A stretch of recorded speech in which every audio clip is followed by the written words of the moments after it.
ꯄꯥꯎꯆꯦꯗ ꯌꯨꯝꯐꯝ ꯑꯣꯏꯕ ꯃꯔꯨꯑꯣꯏꯕ ꯄꯥꯎ ꯈꯔ ꯑꯞꯗꯦꯠ ꯇꯧꯖꯔꯤ꯫ ꯄ꯭ꯔꯥꯏꯃꯥꯔꯤ ꯁ꯭ꯀꯨꯜꯒꯤ ꯑꯣꯖꯥ ꯈꯣꯟꯗ꯭ꯔꯥꯝ ꯄ꯭ꯔꯃꯣꯗꯀꯤ ꯌꯨꯝꯗ ꯍꯦꯟ ꯒ꯭ꯔꯦꯅꯦꯗ ꯑꯃ ꯁꯛꯈꯪꯗꯕꯁꯤꯡꯅ ꯊꯝꯖꯤꯜꯂꯝꯂꯦ꯫ ꯏꯝꯐꯥꯜ ꯄꯨꯂꯤꯁ ꯁ꯭ꯇꯦꯁꯟꯅ ꯀꯣꯟꯕ ꯎꯔꯤꯄꯣꯛ ꯈꯥꯏꯗꯦꯝ ꯂꯩꯀꯥꯏꯗ ꯂꯦꯟ ꯅꯝꯕꯔ 2ꯗ ꯂꯩꯕ ꯄ꯭ꯔꯥꯏꯃꯥꯔꯤ ꯁ꯭ꯀꯨꯜꯒꯤ ꯑꯣꯖꯥ ꯈꯣꯟꯗ꯭ꯔꯥꯝ ꯄ꯭ꯔꯃꯣꯗꯀꯤ ꯌꯨꯝꯗ ꯍꯦꯟ ꯒ꯭ꯔꯦꯅꯦꯗ ꯑꯃ ꯁꯛꯈꯪꯗꯕꯁꯤꯡꯅ ꯊꯝꯖꯤꯜꯂꯝꯂꯦ ꯍꯥꯏꯔꯤ꯫ ꯊꯧꯗꯣꯛ ꯑꯁꯤ ꯉꯁꯤ ꯑꯌꯨꯛ ꯄ꯭ꯔꯃꯣꯗꯀꯤ ꯑꯄꯣꯛꯄ ꯅꯟꯗꯀꯤꯁꯣꯔꯅ ꯋꯥꯀꯤꯡ ꯆꯠꯅꯕ ꯊꯣꯛꯂꯛꯄ ꯃꯇꯝꯗ ꯊꯣꯡꯒꯥꯜꯗ ꯕꯣꯝ ꯑꯗꯨ ꯂꯩꯕ ꯊꯦꯡꯅꯔꯛꯈꯤꯕꯅꯤ ꯍꯥꯏꯔꯤ꯫ ꯈꯨꯗꯛꯇ ꯕꯣꯝ ꯑꯃ ꯂꯩꯔꯦ ꯍꯥꯏꯅ ꯄꯨꯂꯤꯁꯇ ꯄꯥꯎ ꯄꯤꯕꯗꯒꯤ ꯏꯝꯐꯥꯜ ꯄꯨꯂꯤꯁ ꯁ꯭ꯇꯦꯁꯟꯒꯤ ꯇꯤꯝ ꯑꯃ ꯂꯥꯛꯇꯨꯅ ꯌꯦꯡꯁꯤꯜꯂꯕ ꯃꯇꯨꯡ ꯕꯣꯝ ꯑꯗꯨ ꯂꯧꯊꯣꯛꯈ꯭ꯔꯦ ꯍꯥꯏꯔꯤ꯫ ꯊꯧꯗꯣꯛ ꯑꯁꯤꯒ ꯃꯔꯤ ꯂꯩꯅꯅ ꯄꯨꯂꯤꯁꯅ ꯀꯦꯁ ꯑꯃ ꯂꯧꯈꯠꯇꯨꯅ ꯊꯤꯖꯤꯟꯕ ꯍꯧꯈ꯭ꯔꯦ꯫ ꯊꯧꯗꯣꯛ ꯑꯁꯤꯒ ꯃꯔꯤ ꯂꯩꯅꯅ ꯈꯣꯟꯗ꯭ꯔꯥꯝ ꯄ꯭ꯔꯃꯣꯗꯅ ꯐꯣꯡꯗꯣꯔꯛꯄꯗ ꯏꯈꯪ ꯈꯪꯍꯧꯗꯅ ꯃꯍꯥꯛꯀꯤ ꯌꯨꯝꯒꯤ ꯊꯣꯡꯒꯥꯜꯗ ꯍꯦꯟ ꯒ꯭ꯔꯦꯅꯦꯗ ꯊꯝꯖꯤꯜꯂꯝꯕ ꯍꯥꯏꯕꯁꯤ ꯂꯥꯏꯕꯛ ꯊꯤꯕꯅꯤ꯫ ꯃꯤ ꯀꯨꯡꯅ ꯇꯥꯕ ꯌꯨꯝꯂꯛꯇ ꯕꯣꯝ ꯊꯝꯖꯤꯟꯗꯨꯅ ꯑꯀꯤ ꯑꯈꯪ ꯄꯤꯕ ꯊꯧꯗꯣꯛ ꯑꯁꯤ ꯃꯇꯨꯡꯗ ꯇꯧꯕꯤꯒꯅꯨ ꯍꯥꯏꯅ ꯃꯔꯤ ꯂꯩꯅꯕꯁꯤꯡꯗ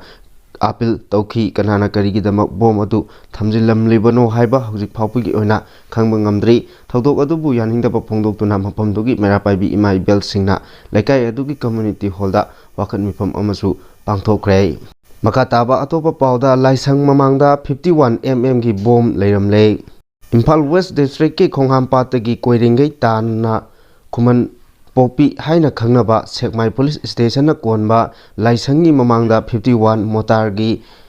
ꯃꯅꯤꯡ ꯂꯩꯔꯝꯕ ꯊꯦꯡꯅꯕꯗꯒꯤ ꯃꯤꯌꯥꯝꯅ ꯈꯣꯏꯔꯥꯡ ꯈꯣꯏꯁꯥꯎꯅꯔꯨꯔꯦ꯫ ꯄꯥꯎ ꯑꯁꯤ ꯍꯦꯛ ꯐꯪꯕꯗꯒꯤ ꯍꯩꯉꯥꯡ ꯄꯨꯂꯤꯁ ꯁ꯭ꯇꯦꯁꯟꯒꯤ ꯑꯣ.ꯁꯤ ꯌꯥꯎꯅ ꯁꯦꯛꯃꯥꯏ ꯄꯨꯂꯤꯁꯀꯤ ꯇꯤꯝ ꯑꯃꯅ ꯁ꯭ꯄꯣꯔꯠꯇ ꯆꯪꯁꯤꯟꯗꯨꯅ ꯌꯦꯡꯁꯤꯟꯈ꯭ꯔꯦ꯫ ꯃꯐꯝ ꯑꯗꯨꯗ ꯂꯩꯔꯝꯂꯤꯕ MM-51ꯒꯤ ꯕꯣꯝ ꯑꯁꯤ ꯀꯅꯥꯅ ꯀꯔꯤꯒꯤꯗꯃꯛ ꯑꯃꯗꯤ ꯀꯔꯝꯕ ꯃꯇꯝꯗ ꯀꯥꯞꯂꯝꯈꯤꯕꯅꯣ ꯍꯥꯏꯕ ꯑꯀꯣꯏꯕꯒꯤ ꯃꯤꯆꯝ ꯃꯤꯌꯥꯝꯅ ꯋꯥꯍꯪ ꯀꯌꯥ ꯍꯪꯅꯍꯧꯔꯤ꯫ ꯍꯤꯔꯝ ꯑꯁꯤꯒꯤ ꯃꯇꯥꯡꯗ ꯄꯨꯂꯤꯁꯇꯒꯤ ꯐꯪꯕ ꯄꯥꯎꯒꯤ ꯃꯇꯨꯡ ꯏꯟꯅ ꯍꯥꯏꯔꯤꯕ ꯕꯣꯝ ꯑꯁꯤ ꯀꯣꯏꯔꯦꯡꯒꯩꯗ ꯂꯩꯕ BSFꯅ ꯗꯤꯋꯥꯂꯤꯒꯤ ꯃꯇꯝꯗ ꯃꯈꯣꯏꯅ ꯀꯥꯞꯈꯤꯕꯅꯤ ꯍꯥꯏꯕ ꯀꯟꯐꯥꯔꯝ ꯇꯧꯔꯦ ꯍꯥꯏꯔꯤ꯫ ꯕꯣꯝ ꯑꯁꯤ ꯃꯤ ꯍꯥꯠꯅꯅꯕ ꯅꯠꯇ꯭ꯔꯒ ꯑꯁꯣꯛ ꯑꯄꯟ ꯅꯪꯍꯟꯅꯕ ꯕꯣꯝ ꯅꯠꯇꯦ꯫ ꯃꯗꯨꯗꯁꯨ ꯅꯠꯇꯅ ꯂꯩꯔꯝꯂꯤꯕ ꯕꯣꯝ ꯑꯗꯨꯁꯨ ꯏꯝꯇꯤ ꯀꯦꯁꯅꯤ ꯍꯥꯏꯔꯤ꯫ ꯃꯈꯥ ꯇꯥꯔꯛꯄ ꯑꯇꯣꯞꯄ ꯄꯥꯎꯗ ꯅꯟ ꯃꯅꯤꯄꯨꯔꯤ ꯍꯥꯠꯄꯗ KCP PWG MCꯒ ꯃꯔꯤ ꯂꯩꯅꯗꯦ꯫ ꯍꯧꯈꯤꯕ ꯇꯥꯡ 14ꯒꯤ ꯅꯨꯃꯤꯗꯥꯡꯋꯥꯏꯔꯝꯗ ꯅꯟ ꯃꯅꯤꯄꯨꯔꯤ 2 ꯍꯥꯠꯈꯤꯕ ꯊꯧꯗꯣꯛ ꯑꯗꯨ ꯄꯥꯔꯇꯤ ꯑꯁꯤꯒ ꯃꯔꯤ ꯂꯩꯅꯗꯦ ꯍꯥꯏꯅ ꯑꯥꯏꯟꯅ ꯊꯤꯡꯈ꯭ꯔꯕ ꯂꯥꯂꯣꯡꯂꯨꯞ ꯀꯪꯂꯩꯄꯥꯛ ꯀꯝꯃ꯭ꯌꯨꯅꯤꯁꯠ ꯄꯥꯔꯇꯤ PWGꯒꯤ MC ꯌꯨꯅꯤꯐꯤꯀꯦꯁꯟꯒꯤ PRO ꯆꯤꯡꯈꯩꯉꯥꯟꯕꯅ ꯈꯨꯌꯦꯛ ꯄꯤꯗꯨꯅ ꯊꯥꯗꯣꯔꯛꯄ ꯆꯦꯔꯣꯜ ꯑꯃꯅ ꯐꯣꯡꯗꯣꯔꯛꯂꯤ꯫ ꯆꯦꯔꯣꯜ ꯑꯗꯨꯅ ꯃꯈꯥ ꯇꯥꯔꯗꯨꯅ ꯍꯥꯏ ꯄꯥꯔꯇꯤ ꯑꯁꯤꯗ ꯑꯇꯝꯅꯅ ꯇꯣꯏꯅ ꯃꯤꯌꯥꯝꯗ ꯂꯥꯟꯅ ꯎꯍꯟꯅꯕ ꯂꯥꯂꯣꯡ ꯑꯃ ꯑꯣꯏꯅ ꯇꯠꯇꯅ ꯎꯠ ꯆꯥꯏꯕꯒꯤ ꯍꯩꯅꯕꯤ ꯁ꯭ꯇꯦꯠ ꯒꯚꯔꯟꯃꯦꯟꯠ ꯑꯃꯗꯤ ꯃꯔꯤ ꯂꯩꯅꯕ ꯀꯌꯥꯅ ꯁꯤꯜꯂꯛꯂꯤ꯫ ꯃꯇꯥꯡ ꯑꯁꯤꯗ ꯄꯟꯖꯅꯤꯡꯂꯤꯕꯗꯤ ꯔꯤꯚꯣꯂꯨꯁꯅꯔꯤꯒꯤ ꯋꯥꯈꯜꯂꯣꯟ ꯑꯃꯗ ꯏꯃꯥ ꯂꯩꯕꯥꯛꯀꯤ ꯀꯠꯊꯣꯛꯇꯨꯅ ꯂꯥꯛꯂꯤꯕ ꯌꯥꯑꯣꯜ ꯏꯍꯧ ꯑꯁꯤꯕꯨ ꯍꯧꯕꯤꯔꯤꯕ ꯏꯆꯤꯜ ꯏꯅꯥꯎ ꯀꯌꯥꯅꯁꯨ ꯅꯨꯄꯥ ꯊꯣꯛꯇꯕ ꯔꯥꯖꯅꯤꯇꯤꯒ ꯃꯔꯤ ꯂꯩꯅꯕ ꯏꯁꯥꯒꯤ ꯑꯣꯏꯖꯕ ꯈꯔ ꯐꯪꯅꯕ ꯍꯣꯠꯅꯕꯒꯨꯝ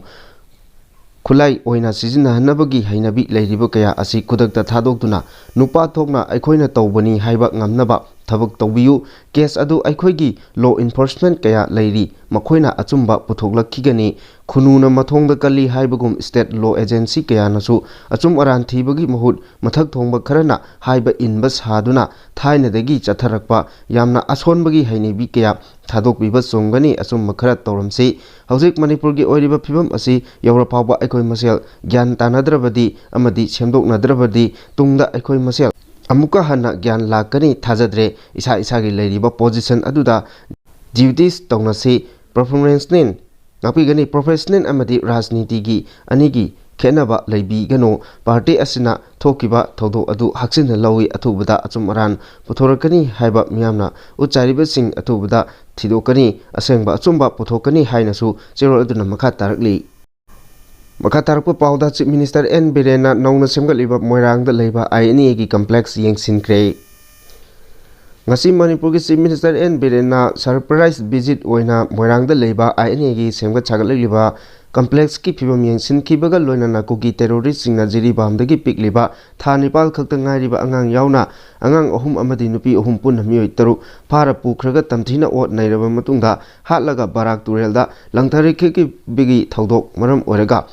ꯂꯝꯗꯝꯁꯤꯒꯤ ꯈꯣꯏꯁꯥꯎꯅꯔꯕ ꯃꯤꯌꯥꯝꯅ ꯃꯃꯥꯡ ꯊꯥꯒꯤ ꯇꯥꯡ 16ꯇ ꯍꯧꯔꯛꯈꯤꯕ ꯏꯍꯧꯗ ꯃꯤꯅꯤꯁꯇꯔ ꯑꯃꯗꯤ MLA-ꯒꯤ ꯌꯨꯝꯀꯩ ꯑꯃꯗꯤ ꯂꯟ ꯊꯨꯝ ꯃꯥꯡꯍꯟ ꯇꯥꯛꯍꯟꯈꯤꯕꯒꯤ ꯊꯧꯗꯣꯛꯇ ꯌꯥꯎꯈꯤꯕ ꯕꯤꯁꯅꯨꯄꯨꯔ AC-ꯒꯤ MLA ꯑꯣꯏꯕꯇ ꯅꯠꯇꯅ ꯂꯩꯉꯥꯛ ꯑꯁꯤꯗ ꯋꯛꯐ ꯃꯤꯅꯤꯁꯇꯔ ꯒꯣꯕꯤꯟꯗꯥꯁ ꯀꯣꯟꯊꯧꯖꯝꯒꯤ ꯌꯨꯝ ꯃꯅꯤꯄꯨꯔꯒꯤ ꯆꯤꯐ ꯃꯤꯅꯤꯁꯇꯔ ꯅꯣꯡꯊꯣꯝꯕꯝ ꯕꯤꯔꯦꯟꯅ ꯁꯔꯄ꯭ꯔꯥꯏꯖ ꯚꯤꯖꯤꯠ ꯑꯣꯏꯅ ꯆꯠꯇꯨꯅ ꯌꯦꯡꯁꯤꯟꯈ꯭ꯔꯦ ꯑꯃꯗꯤ ꯒꯣꯕꯤꯟꯗꯥꯁ ꯀꯣꯟꯊꯧꯖꯝ ꯃꯍꯥꯛꯀꯤ ꯐꯦꯁꯕꯨꯛ ꯄꯦꯖꯗ ꯊꯥꯒꯠꯂꯛꯈꯤꯕ ꯄꯣꯁꯠ ꯑꯃꯗ amang ata thogan khraba mahaki yumda ngasi chief minister N Biren amadi mahaki kalik laktuna yengsin bikre masimak aihakna thamoi sengna thagatpa phongdoi wakhalon phongdokna dabana amang ata amadi singnaba kaya thogali atubu asengba amadi achumba wayal adumak laikhigani aihakna thajai madudi lamdam asida laiminariba amadi hingminariba community singi marakta ingtapa hanjilaknaba amadi ngak senaba khongtang lengangna soidana lokhalakani hainasu hairak amaramda chief minister nongtombam birena ngasi moirang konjengbam leikaida leiba INA complex tasu haktengnana chatuna yengsingkre chief minister na nongna sengat chagatliba INA gi complex amasung complex asida leiriba Netaji Subhash Chandra Bose ki murti yauna complex ki mapam sing koina chatuna yengsinki ngasi gi khongsat aduda works minister Govindas Konthojam social welfare minister S Dingo MLA KS Ibomcha amadi Shanti su saruk yakhi makataba atopa pauda home minister Amit Shah amadi CM Biren hongduna wangang libasina makoidagi miyamna asa tawningai leitre Mega Chandra MPCC ki president MLA K Mega Chandra na haikre Manipur ki irang asiga mari leinana Union Home Minister Amit Shah amadi chief minister Nongthombam Biren na yamna tayonaba mawongda hongduna wangang liba asina makoidagi miyamna asa tawningai leitre hojik lamdam asida thokliba irang asiga mari leinana handakta India Today na loba interview amada Union Home Minister Amit Shah na phongthokiba wafamda ngasi Congress babanda paumigi mifam ama pangthokre MPCC gi vice president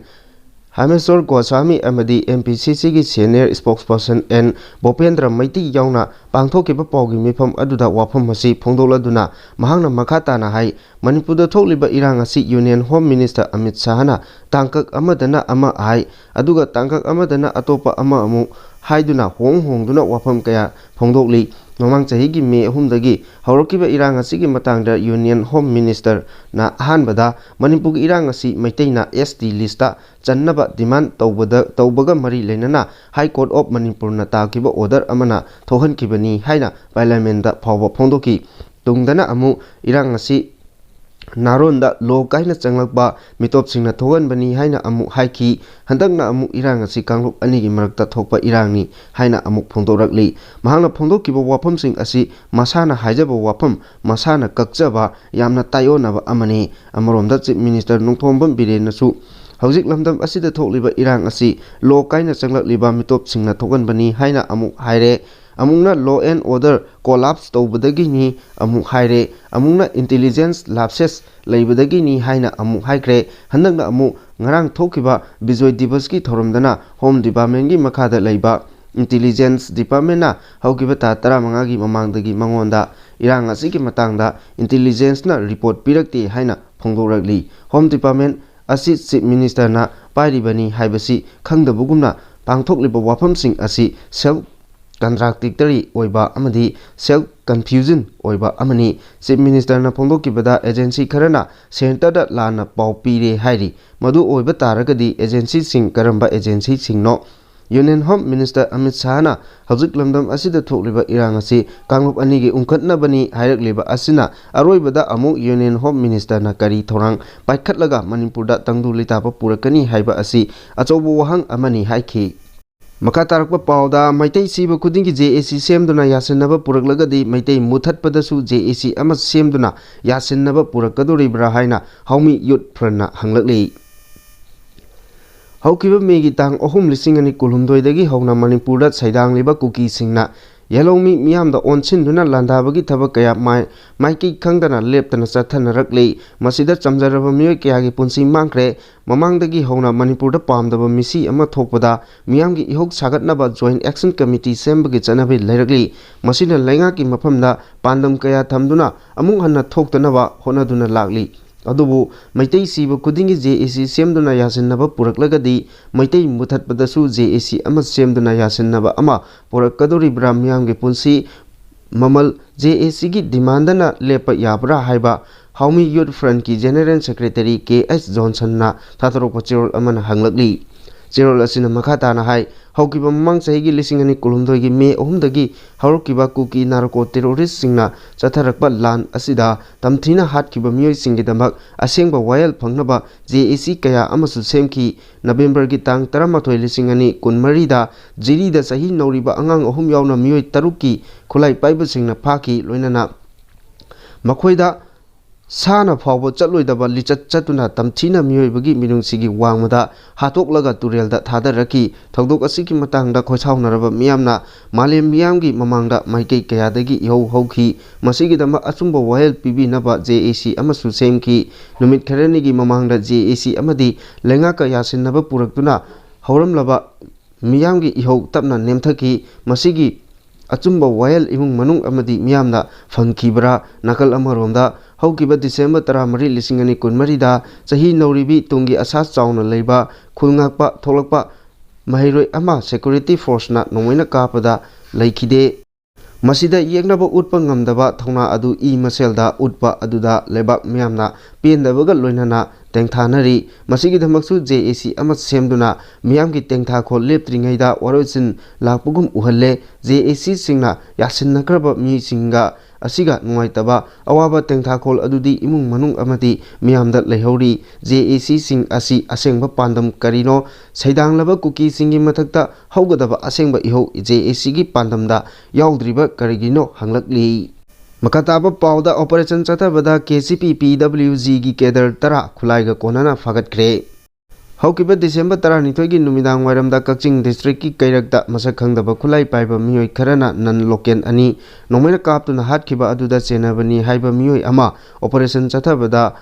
KCP PWG gi Kedar Amani Haiduna Fagat Le Faraba Mioi Asigi Maming Irengbam Ramesor Singh Sahi Nipal Kowi Kaching Police Station gi Manung Channa Kaching Lamkhai dagi Fabani Haina Manipur Police ki Pau Amana Hairi Pawasin Hai Mahak Faraba Tungda Makatana Kaching Mamang Sing Laifam Konungi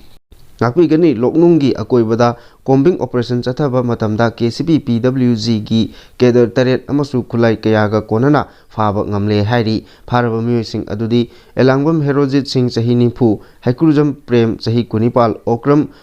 Anandada Sahi Kuntra Senjam Revingson Sahi Kuntret Okram Amarjit Sahi Kuntra Matoi Aribam Ganyendrajit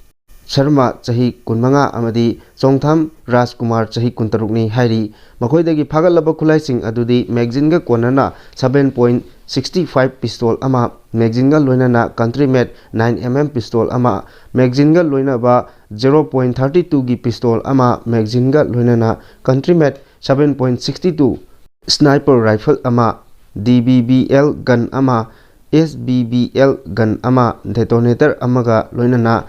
Ice hand grenade ahum live round ammunition 13 empty cartridge ani biofeng hand grenade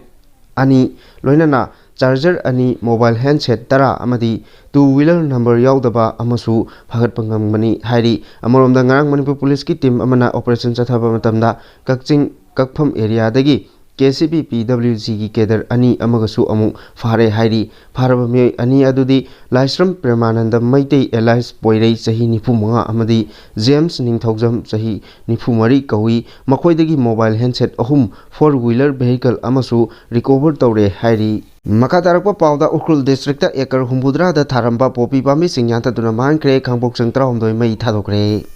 Manipur Lengakna Lamdam Asidagi Mayai Kaba Chinjak Sing Maru Fangna Muthatnabagi Pandamda Changshilakliba War on Drugs ki Saruk Ama Oina Manipur gi Tongan ba Singgi Mafam Singda Ain Kaina Tharamba Popi Pambi Sing Yanthatpagi Thabak Leptana Chatharakpagi Manung Channa Ngarangsu Ukrul District ki Lungchoi Maifei Police Station gi Manung Channa Fali Tora Amadi Sabung Village ki Akoibada Popi Pambi Ekar Humbudra da Tharamba Thengnaraki Hairi Popi Pambi Singasi Ngarang Manipur Police ki Kangbu Forest Department Amadi Assam Rifles ki Apunba Combined Team Amana Yantatuna Manghan ki Loinana Popi Pambi Thariba Mafam Sing Adugi Akoibada Kangpok Sang Tarahumdoi Amasu Leiram ki Hariba Kangpok Sang Sing Adu Mai Thadokuna Mangan ki Loinana Case Amasu Register Togduna Popi Thaba Asida Chenaba Meoi Sing Phagatnaba Thabak Lokhatle Hairi Makatarakpa Pauda Manipur Pumba Protected Area Regime Amuk Hana Thamjinkre Manipur yauna awang nongpoki state ahum haibadi Mizoram amadi Nagaland da oirakliba security gi phibam masi yenglaga center na protected area regime amuk hana thamjinkhre. India lenga ki Ministry of Home Affairs na ngasi thokiba circular amagi matung inna Manipur, Mizoram amasung Nagaland da protected area regime amuk hana thamjille haina phongdokibani. State ahum asigi chief secretary singda ministry gi maikaidagi hiram asigi matangda ayiba cherol sing tharaktuna khanghankre. The Foreigner Protected Area Order Lising Yakai Nepalgi Makada Hariba Atingbasi Thamlakibani Atingbasi Thamlakpagi Mapung Oiba Wapamdi Manipur, Mizoram Amasung Nagalanda Hana Lairamba Protected Area Regime Adu Haukiba Kumja Lisingani Kunitoigi December Taratarukta Thokiba Circular amagi matung inna state ahum asigi mafam pumnamakta kumja lisingani kuntaretgi December kuntra mathoi phawba atingbasi komthokle haina lauthokibani adum oinamak atingbasi amuk hana thamjilakpagi matangda cherol aduda pallibadi hariba awang nongpoki state ahum asigi ngamkhai paringda hojik oiragliba security gi phibamda ka henna sokchilakpa asina maram oiraga Protected Area Regime asi lauthoknaba center na warep asi laurakpani hana state ahum asida komthok lamba mafam pumnamak amuk hana Protected Area Regime gi makhada leiragani maram asina hariba state ahum Manipur, Nagaland amasung Mizoram gi mafam pumnamak Protected Area Regime gi makhada leiragani athingba asigi makhada mapal lebaktagi lakpa mioi khudingmakna The Foreigner Protected Area Order 1959 gi makhada Protected Area Permit lobagi tangai fadaba leiragani haina circular aduda palli warep asigi matung inna center government na state ahum asigi sensitive oiriba ngamkhai paring asida mapalamdagi miyoising chathok chasin tawbada akanba miyeng changba horagani hairi panba yabadi Manipur yauna state ahum asida protected area regime asi kumja lisingani taragi December kuntrada matam adugi center lengakna lauthoklamkhibani